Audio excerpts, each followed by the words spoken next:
Ya, Anda masih menyaksikan Apa Kabar Indonesia Malam, pemirsa, dan kali ini saya akan ajak Anda untuk mencari tahu apa yang sebenarnya terjadi dari sebuah fenomena kasus perundungan yang mungkin tidak kali ini saja terjadi. Mungkin ini satu hal yang berulang, terjadi kembali melibatkan kalangan siswa di salah satu sekolah menengah atas di Serpong, dan saya tidak akan sendiri. Saya sudah bersama dengan Mbak Hanifah Hasnah, kriminolog kita. Selamat malam, Mbak Hanifah. Malam, Mbak Ken. Terima kasih sudah hadir, dan juga bergabung melalui sambungan Zoom ada Pak Tri Purwanto dari P2TP2A Tangerang Selatan. Selamat malam, Pak Tri.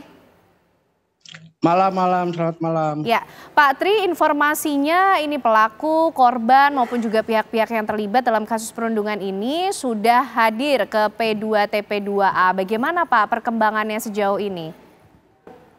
Oh ya, baik. Mungkin dikonfirmasi dulu yang hadir di kantor kita, di kantor PTD PPA ini korban ya. Oke. Karena sesuai dengan tupoksi kita, pendampingan terhadap korban-korban kekerasan terhadap perempuan dan anak. Mungkin itu. Dan yang sudah kita lakukan terhadap korban, juga sudah kita lakukan pemeriksaan psikologi terhadap korban. Kemarin jam 15.00 sampai jam 17 kita sudah melakukan pemeriksaan. Demikian. Oke, baik Pak Tri, lalu untuk kondisi korban sejauh ini seperti apa Pak? Kalau dari kasus perundungan yang kemarin artinya ada berapa korban Pak Tri? Untuk sementara satu yang kita baru ketahui dan sudah kita lakukan pendampingan, proses hukumnya juga sudah kita lakukan pendampingan. Jadi untuk kondisi korban ya trauma ya, yang jelas trauma. Traumanya apalagi dengan berita-berita yang memang sudah beredar di media massa, media elektronik maupun sebagainya gitu di medsos gitu. Itu juga mempengaruhi kondisi psikis korban seperti itu. Oke, Pak, mungkin dari keterangan korban yang mungkin bisa kita ketahui, apa sebenarnya yang dialami oleh korban sendiri? Apa juga ada kesalahan atau tindakan apa yang kemudian menyebabkan korban atau memicu korban harus menghadapi perundungan atau bully yang dilakukan oleh para pelaku? Nah, itu kita belum dapat detailnya ya dari hasil pemeriksaan kemarin karena belum keluar hasil pemeriksaan oleh tim psikolog kita untuk detailnya apa yang terjadi dan sebagainya gitu loh. Karena ini juga termasuk di dalam aduan nanti di kepolisian seperti itu. Mungkin detail, tapi yang pasti kondisi korban saat ini trauma dengan kejadian ini dan berita yang sudah ada di media sosial. Oke, baik Pak Tri. Mbak Hanifah, ini korban sudah datang ke P2TP2A, sudah dilakukan treatment lah yang harus diberikan. Tapi kalau kita melihat dari kasusnya sendiri Mbak, lagi-lagi terjadi melibatkan kalangan siswa, bahkan aksi perundungan ini. Apa sebenarnya yang tengah terjadi di kalangan remaja kita ini sih Mbak? Kenakalan semacam apakah yang harus kita lihat ini di lingkungan pendidikan? Oke, baik Mbak Ken. Jadi sebetulnya kan ini kondisi yang sudah terbaca ya, kondisi terprediksi untuk anak-anak usia remaja. Ini kan remaja udah mau akhir ya karena dia mau masuk kuliah.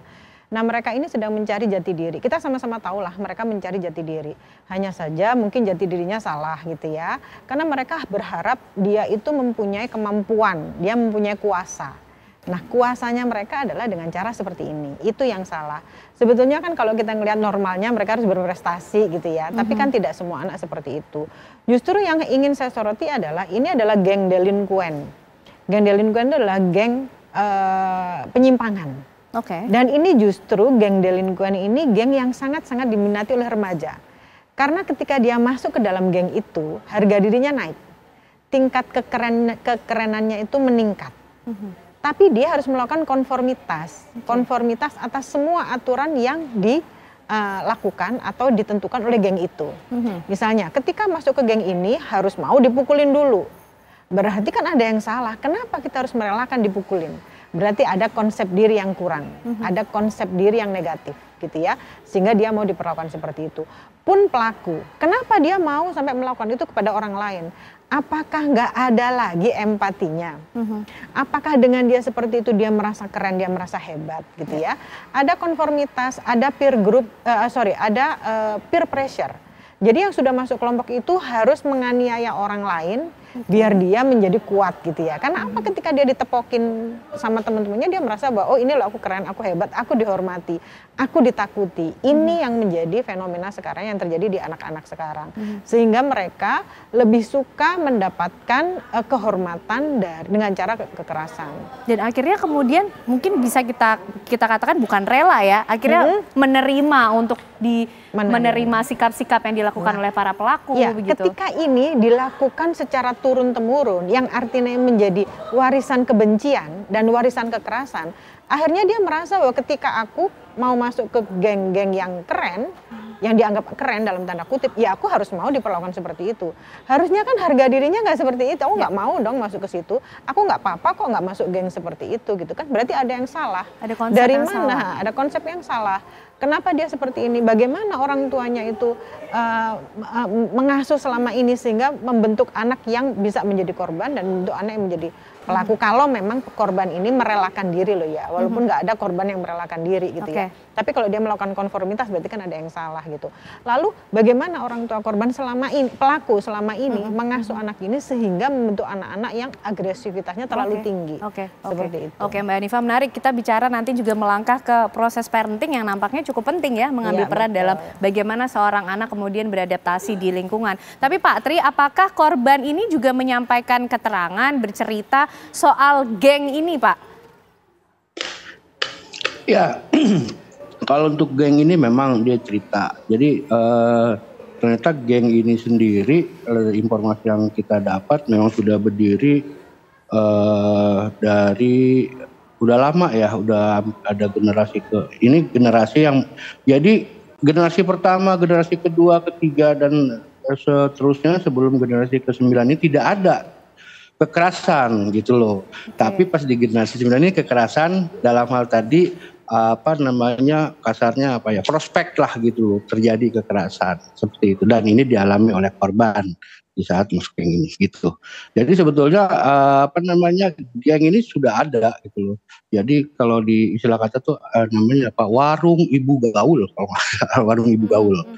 Terusnya gengnya namanya geng itu ya, kita tahu. Nah itu seperti itu. Tapi katanya di generasi yang sekarang ini terjadi kekerasan dalam perengkutan anggota lah.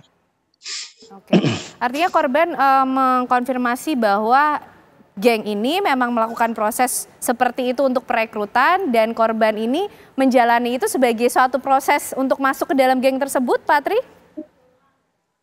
Nah untuk intinya begini, korban hanya menyampaikan mengalami kekerasan seperti itu, gitu loh. Menyampaikan kekerasan seperti itu yang dia harus lalui gitu loh, untuk diterima pasarnya gitu, untuk diterima di itu. Nah untuk detailnya memang kita belum dapat karena hasil pemeriksaan kemarin itu belum keluar. Mungkin nanti juga itu termasuk dalam hal berita acara yang akan diberikan kepada pihak kepolisian nantinya.